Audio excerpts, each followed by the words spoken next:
Hi guys, how are you all doing? Tsukuyomi got a bit of a teaser reveal trailer, so we're gonna quickly react to it and see what's what with it.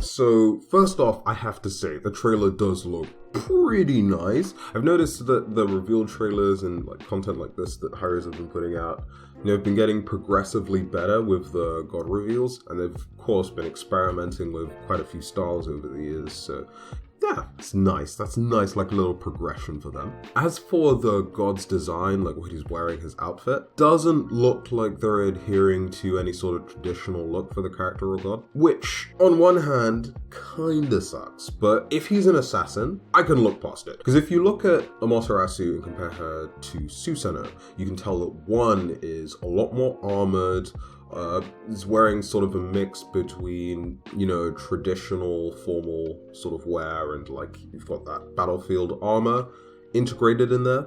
Whereas the other one is wearing a lot more sort of, clothing that's not fit for a battlefield, right? But there's a different connotation there. It's more like a Ronin or someone who wouldn't necessarily have access to the best armors, say. Which makes sense. One is like a prestigious leader sort of deal, and the other one is more of like a disgraced character sort of deal.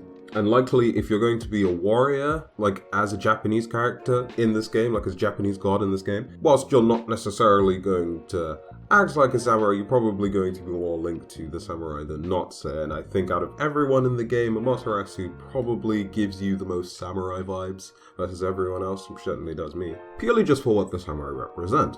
The virtues that they uphold, and what you think when you hear samurai, probably leans towards more good rather than bad, flat out. And they're definitely going with the more Ronin vibe from Susanoo. With Tsukuyomi, I think it's clear that they're trying to push the fact that he's probably an assassin with this design and look. I mean, maybe he is still a warrior, but just based off of what he looks like, I'm guessing that he's an assassin. I mean, he also uses some sort of bladed tonfa or bladed dual-wielding weapons. That seems to scream assassin, especially because he's got shuriken in there, which, makes you think ninja, makes you think stealthy, trying to get upper hand through less than honorable means sort of character. So I'm going to go ahead and guess that he's going to be an assassin, unless that's already been announced, already a thing.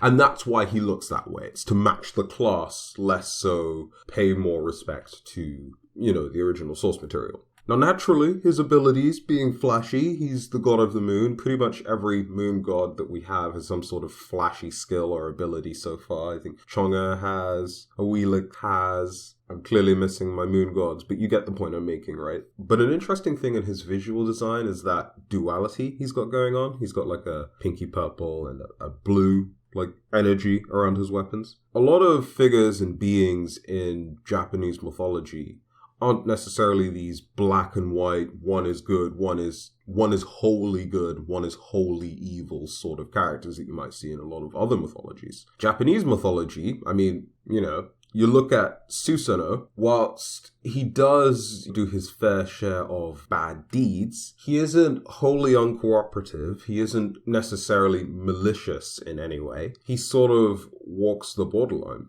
right? And within the tenets of the mythology, Tsukuyomi falls under the same bracket. Sure, he might murder Ukomachi no Kami, which might seem a bit indefensible, but at the same time, as per the beliefs and traditions of the culture, he was, gravely insulted by what she did, exacted proper justice in his eyes. So, on one hand, murder bad. On the other hand, righting a wrong. So, there's some duality there you can see in the character. And of course, it makes sense out of everyone he'd be fighting in the game, in this trailer, if he's going to fight anyone, to of course fight Amaterasu, given their history. And, their strange relationship. I gotta card over there in like the top right. You can go ahead and click on that if you're not familiar with their story. But yeah. So then the last part of the trailer is that Amaterasu launches some sort of attack, and then Tsukuyomi sort of takes it and then glows with some energy and then turns into like darkness moon stuff. Not too sure what that necessarily means or where they're necessarily going with that.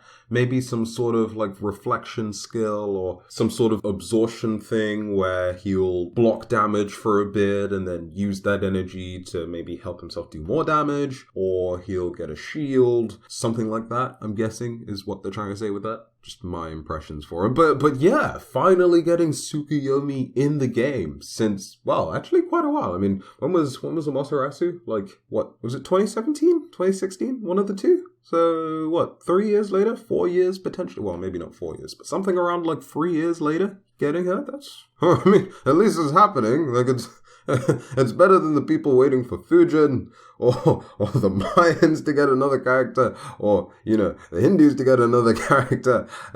I probably shouldn't pick at that wound. I'm sure that's pretty fresh. I'm sure a lot of people still aren't very happy about the fact that, you know, those pantheons are being left in the corner. Just waiting for a bone, looking up, and then the owner being, what is it, Titan Hyros in this case, being like, having the bone perfectly in the hand and just giving it to the Japanese. And then pouring out another 10 for the Greeks. Alright, but yeah.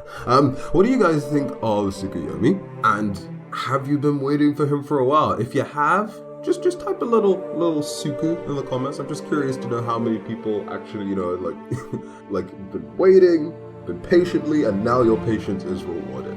And of course, if you enjoyed the video, go ahead and leave it a like, subscribe to the channel for more content just like this. But with that, enjoy the rest of your days, guys. Bye bye.